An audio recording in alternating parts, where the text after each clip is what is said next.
Hello students, hello teachers, welcome to techno science club. ఈరోజు 10th class ఫిజిక్స్లో 9th chapter అయినటువంటి light reflection and refraction అనేటటువంటి లెసన్లో ఈరోజు మనం నేర్చుకోబోయేటటువంటి టాపిక్స్. సో ఇక్కడ కొన్ని రకాల బేసిక్ టర్మ్స్ ఉన్నాయమ్మా, ఒకసారి చూడండి.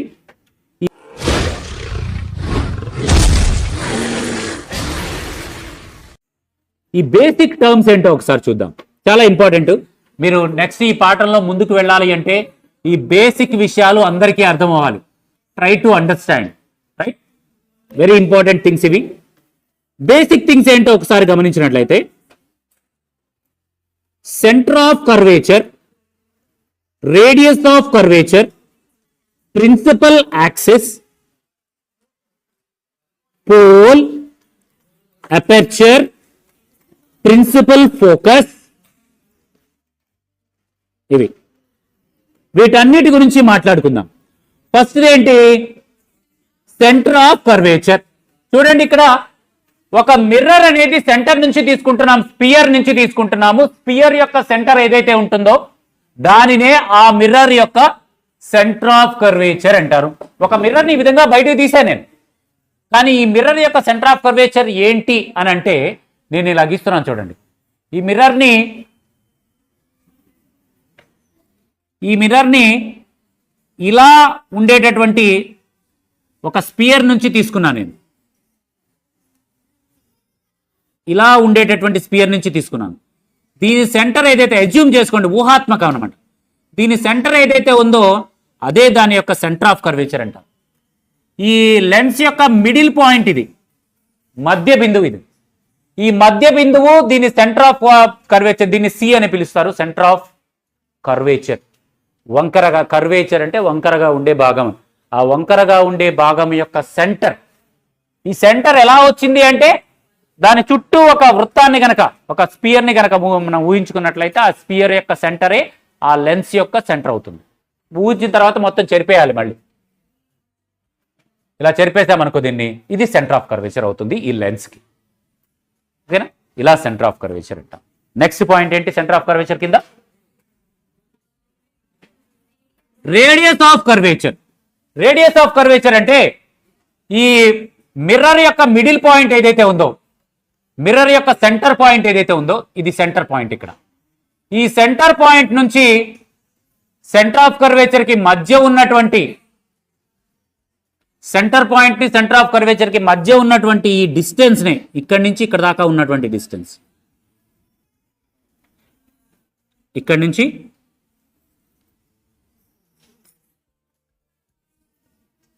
సెంటర్ ఆఫ్ కర్వేచర్ నుంచి ఈ కర్వ్డ్ మిర్రర్ యొక్క సెంటర్ కి మధ్య ఉన్నటువంటి ఈ డిస్టెన్స్ ఉంది చూసారా, ఈ డిస్టెన్స్ నే మనము రేడియస్ ఆఫ్ కర్వేచర్ అని చెప్తాం.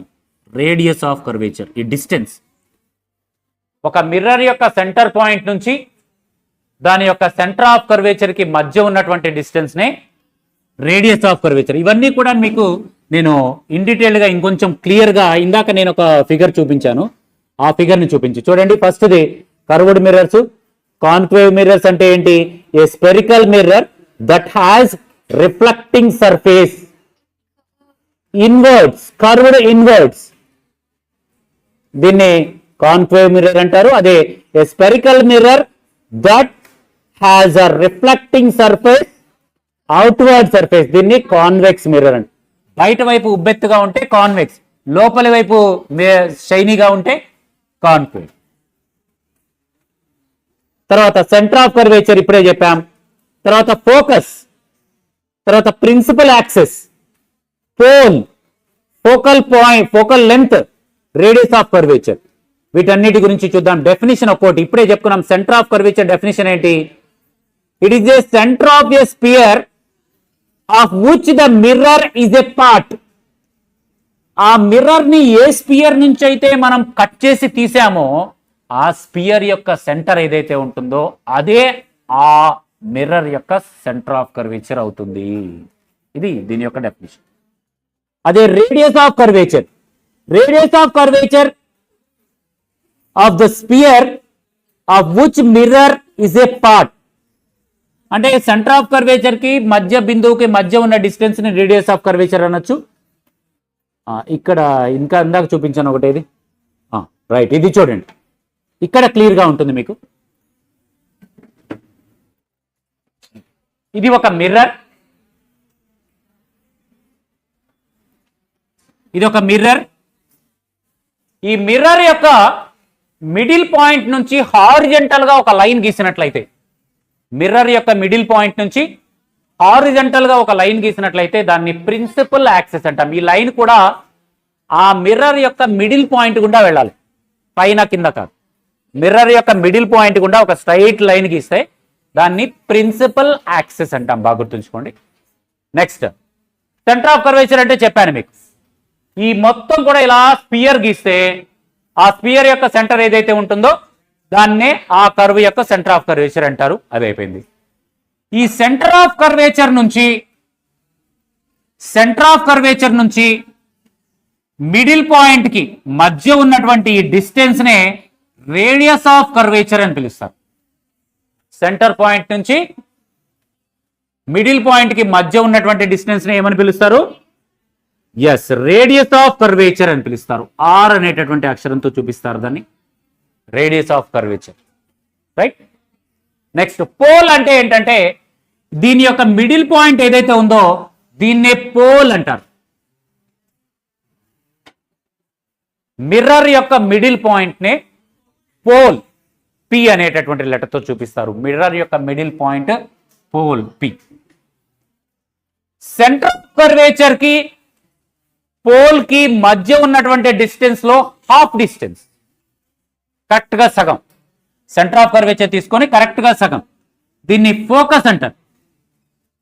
ఈ పాయింట్ ఫోకస్. రైట్. ఫోకస్ కి సెంటర్ ఆఫ్ కర్వేచర్ కి ఎంత డిస్టెన్స్ అయితే ఉంటుందో ఫోకస్ కి పోల్ కి మధ్య కూడా సేమ్ డిస్టెన్స్ ఉంటుంది. ఇది 1 మీటర్ ఉంటే ఇది కూడా 1 మీటర్, సేమ్ డిస్టెన్స్ ఉంటుంది. ఇది బాగా గుర్తుంచుకోండి. ఓకే.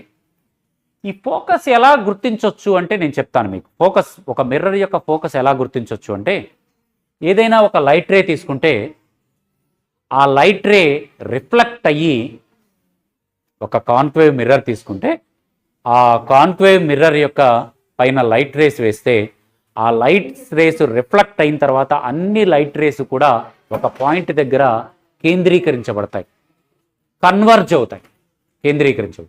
ఆ కేంద్రీకరించబడేటటువంటి కన్వర్జ్ అయ్యే పాయింట్నే మనము ఫోకస్ లేదా ఫోకల్ పాయింట్ అంటాం. ఫోకస్ లేదా ఫోకల్ పాయింట్. ఈ ఫోకల్ పాయింట్కి మిడిల్ పాయింట్కి మధ్య ఉన్న ఈ డిస్టెన్స్ని ఫోకల్ లెంత్, స్మాల్ ఎఫ్తో చూపిస్తారు. Focal length. ఈ ఫోకల్ లెంత్ ఆర్లో సగం ఉంటుంది, కరెక్టే కదా?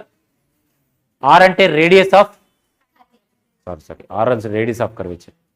ఈ రేడియస్ ఆఫ్ కర్వేచర్లో ఫోకల్ లెంత్ హాఫ్ ఉంటుంది. హాఫే ఉంటుందా కరెక్ట్గా? రేడియస్ ఆఫ్ కర్వేచర్ 2 మీటర్స్ ఉంది అనుకుందాం. అప్పుడు ఫోకల్ లెంత్ ఎంత ఉంటుంది? 1 మీటర్ ఉంటుంది కరెక్ట్గా, ఇవి రెండు కలిపితే. ఓకేనా?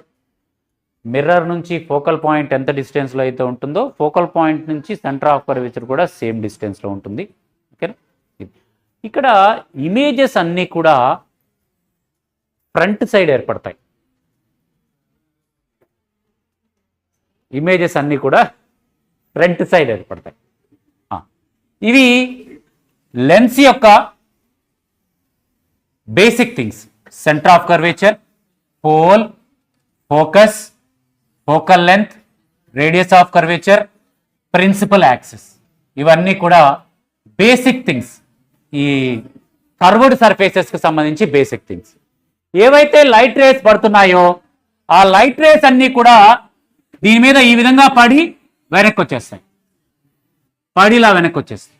ఇలా ఒక మిర్రర్ మీద పడి వెనక్కి వచ్చే ఈ సర్ఫేస్ ఉంది చూసారా, దీన్ని రిఫ్లెక్టివ్ సర్ఫేస్ అంటాం. మెరుస్తూ ఉండేటటువంటి సర్ఫేస్ లోపలికి ఉంటుంది చూసారా, రిఫ్లెక్టివ్ సర్ఫేస్. రైట్. ఇవి basic things about mirrors, spherical mirrors. రేపు మనము నెక్స్ట్ క్లాసెస్లో ఈ స్పెరికల్ మిర్రర్స్ ఉపయోగించి ఒక స్పెరికల్ మిర్రర్ తీసుకొని దాని ఎదురు ఏదైనా ఆబ్జెక్ట్ పెడితే దాని నుంచి లైట్ రేస్ వెళ్ళి మిర్రర్ మీద పడి మళ్ళా వెనక్కి వచ్చి ఒక ఇమేజ్ని ఫామ్ చేస్తుంది. ఏదైతే ఆబ్జెక్ట్ పెట్టామో, కొవ్వొత్తి పెడితే కొవ్వొత్తి యొక్క ఇమేజ్, చెట్టు ఉంటే చెట్టు యొక్క ఇమేజ్, మనిషి ఉంటే మనిషి యొక్క ఇమేజ్ ఏర్పడుతుంది. ఇందాక మీకు ఒకటి చూపించాను, స్పెరికల్ మిర్రర్స్ చూపించేటప్పుడు, టైప్స్ ఆఫ్ స్పెరికల్ మిర్రర్స్ చూపించేటప్పుడు ఈ స్పెరికల్ మిర్రర్స్ అన్నీ కూడా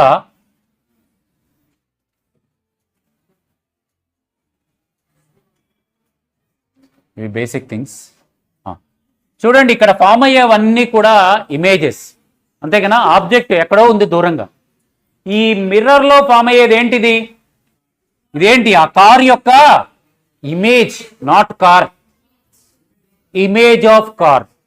ఈ మనిషి యొక్క ఇమేజ్ ఆఫ్ హ్యూమన్ యొక్క ఇమేజ్ అది, అంతేగాని హ్యూమన్ ఆబ్జెక్ట్ కాదు. ఆబ్జెక్ట్ యొక్క ఇమేజ్ ఏర్పడుతుంది. ఆ ఇమేజ్ ఎలా ఏర్పడుతుంది ఏంటి, వీటన్నిటికి సంబంధించినటువంటి అంశాలన్నీ కూడా నెక్స్ట్ క్లాస్లో ఇన్ డీటెయిల్డ్గా నేర్చుకుందాం మనం. ఓకేనా? నెక్స్ట్ క్లాస్లో నేర్చుకోబోయేటటువంటి అంశాలు కూడా ఒకసారి మీకు చూపిస్తాను. ఇవాళ నేర్చుకున్న అంశాలు ఇవి, బేసిక్ థింగ్స్ ఇవన్నీ కూడా.